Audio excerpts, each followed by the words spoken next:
full-time job can be hard enough, but what about two more on top of that? According to a new study, a certain group of people qualify for that ridiculous overtime, but aren't necessarily being compensated for it. We're talking about moms. Valley News Team's Veronica Marshall learns how these hard workers balance parental overtime. I always knew I'd have a family. I've also known that I want to work full time and that I want to have that balance. Melissa Richard has a full-time job and is a full-time mom. That means her days are long. I was surprised when it said a 14-hour day, but when it said 6:30 to 8:30, I was like, well, yeah, that is the way it is. And she is not alone. It requires a lot of work. Some nights you don't get sleep. Some days you do. Sometimes I don't even get sit.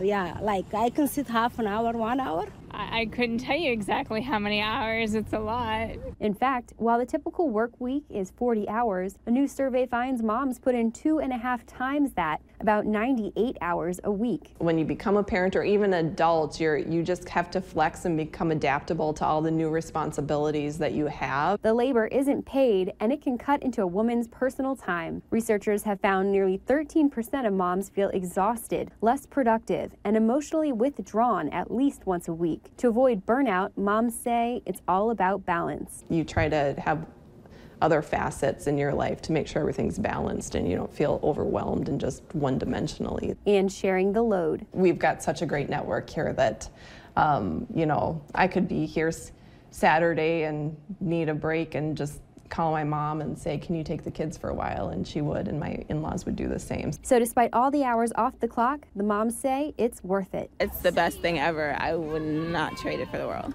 In Fargo, Veronica Marshall, Valley News Live.